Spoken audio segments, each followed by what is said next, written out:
नमस्कार मैत्रिणींनो, मनीषा किचनमध्ये आपले सर्वांचे स्वागत आहे।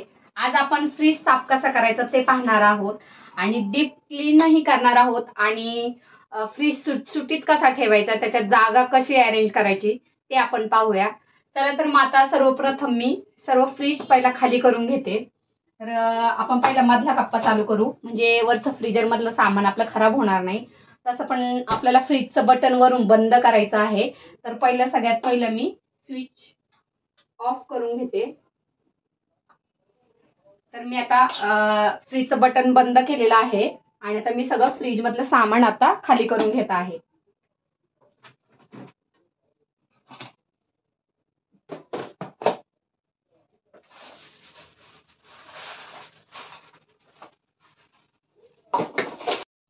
सिद्धीचा फ्रीजमध्ये ज्यूस तयार करून ठेवलेला होता। तर पहिला तिने तो ज्यूस पिला आणि मी पूर्ण फ्रीज खाली करून घेतलाय आता। तर आता सर्वप्रथम जो फ्रीजमध्ये पडलेला कचरा होता तो व्यवस्थित असा ब्रशनी मी तो व्यवस्थित साफ करून घेतलाय आणि आतमधलं जे आहे ते असं ब्रशनी व्यवस्थित घासून घेतलं, म्हणजे आतमधली धूळ वगैरे व्यवस्थित या ब्रशनी साफ होते। तर मी पहिलं ब्रशनी सर्व फ्रीज असा साफ करून घेतला आणि त्यानंतर मग मला तो छान असा पुसून घ्यायचा होता स्वच्छ। मध्ये मध्ये सिद्धीची लुडबुड चालू होती आणि तिची हेल्पही होत होती मला।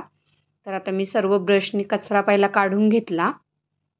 तर मध्ये जे असे थोडेसे हे असतात, गॅप असतात, त्याच्यामध्ये जो कचरा जातो तो कपड्याने पुसता येत नाही, तो ब्रशनी स्वच्छ व्यवस्थित होतो, म्हणून आधी सर्व मी ते ब्रशनी साफ करून घेतलं। तर आता व्यवस्थित मी ते घासून स्वच्छ करत आहे। ज्यावेळेस आपण पूर्ण फ्रीज साफ करायला घेतो त्यावेळेस भरपूर वेळ जातो।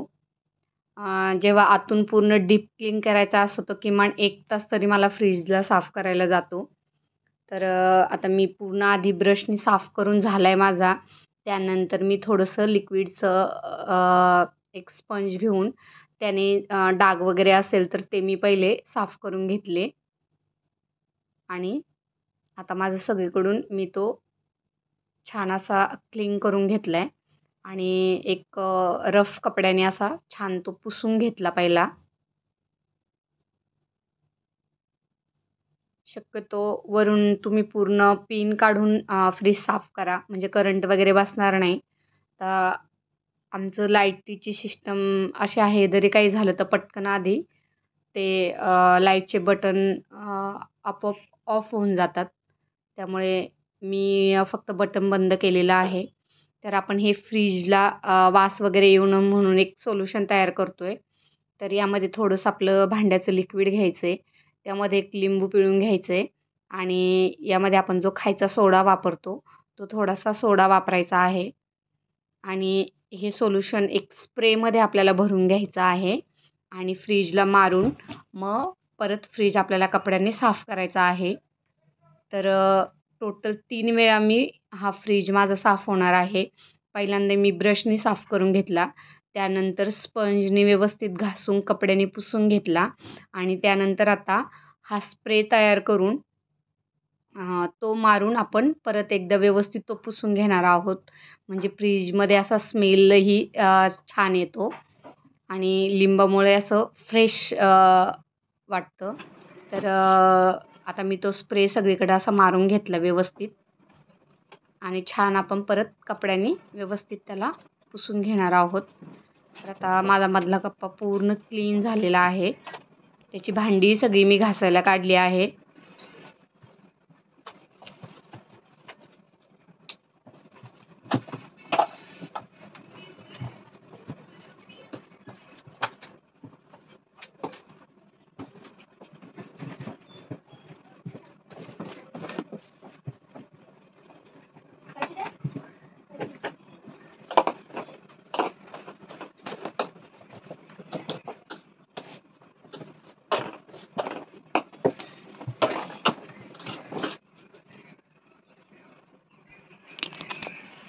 या पद्धतीने आता पूर्ण फ्रीज माझा स्वच्छ पुसून झालेला आहे आणि आता यामधली भांडी आता मला स्वच्छ करून घ्यायची। तर हा सगळ्यात खालचा ड्रॉवर आहे, तर हा माझ्याकडून असे मी मसाले जे असतात स्टोरेजचे ते मी पिशवीत पॅक ठेवले आहे आणि त्याचे डाग पडलेले आहेत. तर पहिले मी ते डाग सगळे क्लीन करून घेतले. तर आता खालचा ड्रावरही मी व्यवस्थित क्लीन करून घेत आहे आणि त्यालाही छान स्प्रे मारून तोही आपल्याला क्लीन करून घ्यायचा आहे.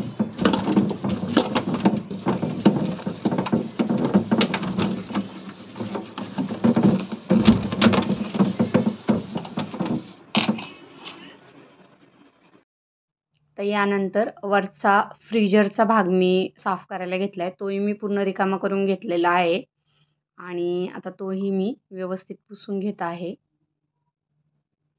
तर छान असा कपड्याने व्यवस्थित सगळीकडून त्याला स्वच्छ करून घेतलं आहे.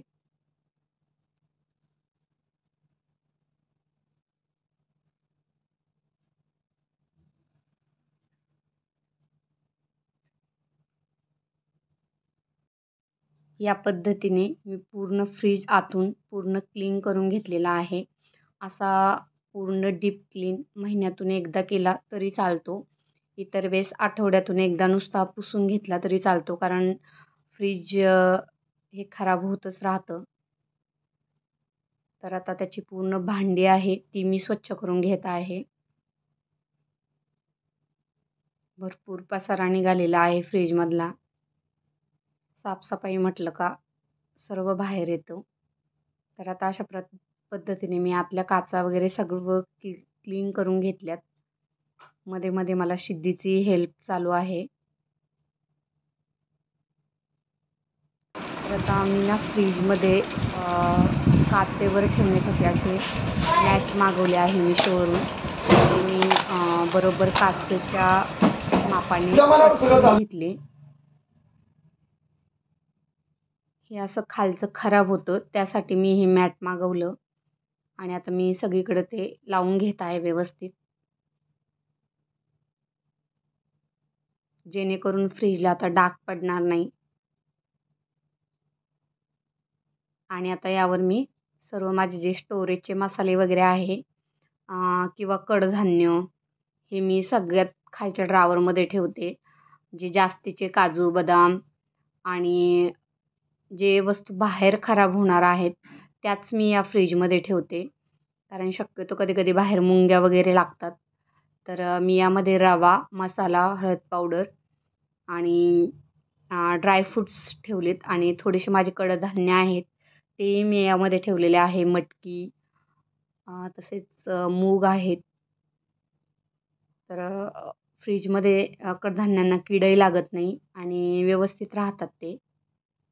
तर हे माझे वर्षाचे मसाले आहेत ते मी वर बरणीतही भरून ठेवलेले आहे आणि जे एक्स्ट्रा आहेत ते मी असे फ्रीजमध्ये ठेवलेले आहेत, जेणेकरून ते खराब होणार नाही.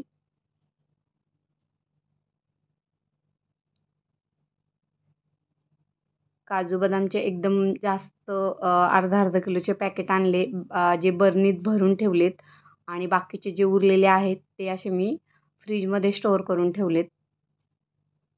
तर अशा प्रकारे आता खालचा ड्रावर माझा व्यवस्थित लावून झाला आहे. आता मी मधला ड्रावर लावायला घेते. तर आता सिद्धीने सर्व काचा लावून घेतल्यात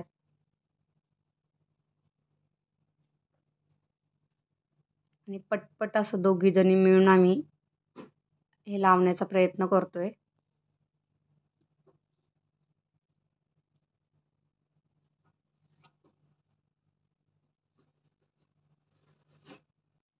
तर तिची मला भरपूर हेल्प झाली.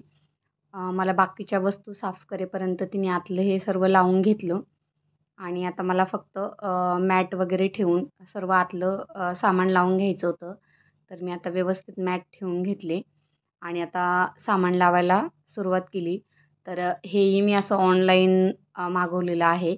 यामध्ये भाज्या व्यवस्थित राहतात आणि फ्रीजमध्ये जागाही छान होते. तर या कंटेनरमध्ये माझे मसाले आहेत, पावडर वगैरे, जिरा पावडर, बडीशेप पावडर असं. आणि इकडे जे समोरचे जे डब्बे आहेत असे 6 डब्बे मी मागवलेले आहेत. त्यामध्ये छान माझे टोमॅटो, मिरची, लिंबू वगैरे, कोथिंबीर असं छान राहतं. आणि हे जे माझे क्रीमचे कंटेनर रिकामे झालेले काचेचे आहेत ते मी साफ करून त्यामध्ये असं पावडर वगैरे ठेवते किंवा माझे रात्रीचं नाईट क्रीमा वगैरे आहेत तर त्या छान राहतात. त्यानंतर खालच्या कप्प्यामध्ये हा वरचा फ्रीजर आहे. फ्रीजरमध्ये मी हे कस्टर्ड वगैरे व्यवस्थित अरेंज करून घेतले आणि त्यानंतर हे स्टोरेजचा वाटाणा आहे. तर हा मला वर्षभर पुरतो. तो व्यवस्थित असा मी काही आईस्क्रीमचे डब्बे आणि काही आपलं असं बर्नीमध्ये स्टोअर करून ठेवलेला आहे. त्यानंतर हे जे आईस पॅड आहेत हे कधी जर सकाळी दुखत असेल किंवा काही मुक्का मार वगैरे लागला तर आयत्या वेळेस शेकवायला बरे पडतात. हे चेहऱ्यासाठी आहे मोठीचं तर तिने हे फ्रीजमध्ये ठेवलेलं आहे. तर असं सर्व हे वरच्या कप्प्यातलं सामान मी फ्रीजरमध्ये लावून घेतलेलं आहे आणि भरपूर छान आता जागाही अरेंज झाली. तर माझा मधला एक कप्पा लावून झाला आणि खालचाही सगळ्यात लास्टचा कप्पा लावून झाला आहे आणि आता वरचं फ्रीजर आहे. फ्रीजरमधलं सामानही माझं सर्व ठेवून झालं होतं. यामध्ये कोकमचे आगळ वगैरे आहे ते मी सर्व वरच्या कप्प्यात ठेवते आणि तर अशा प्रकारे हे खोबरं आहे हे एका प्लॅस्टिकच्या डब्यामध्ये अरेंज केलं आणि ह्या स्टीलच्या डब्यांमध्ये ज्या चटण्या वगैरे असतात त्या ठेवलेल्या आहे. यामध्ये आलं लसूणची पेस्ट केलेली आहे. हे असे आईस्क्रीमचे डबे आहेत पण चांगल्या क्वालिटीच्या असल्यामुळे मी त्यामध्ये स्टोरेज ठेवलेलं आहे. हे जे आपण पिझ्झा वगैरे कधी मागवतो तर त्यामधले जे पाऊच आहे ते मी असे व्यवस्थित स्टोअर करून ठेवलेले आहेत. तर आयत्या वेळेस मुलांना टिफिनला वगैरे द्यायला बरे पडतात आणि जे खुलं सामान आहे ते मी असं ट्रेमध्ये ठेवलं. पाहू शकता खूप छान पद्धतीने अरेंज झाला. जागाही मला भरपूर भेटली. तर खालच्या कप्प्यामध्ये असं चटण्या आणि दुधाचा टोप ठेवलेला आहे आणि सगळ्यात खाली सुट्ट्या भाज्या. दरवाजामध्ये असे सर्व हे पाऊच वगैरे सेट झालेले आहे आणि सर्व फ्रीज असा माझा चांगला मस्त लावून झालेला आहे. तर तुम्ही कशा पद्धतीने साफ करता? तुम्हाला ही पद्धत आवडली का? नक्की कमेंट करून सांगा आणि तुमच्याही काही सूचना असतील तर नक्की कमेंटमध्ये सांगा. व्हिडिओ आवडल्यास लाईक करा, शेअर करा, सबस्क्राईब करा आणि असेच माझे नवनवीन व्हिडिओ पाहत राहा. संपूर्ण व्हिडिओ पाहिल्याबद्दल धन्यवाद.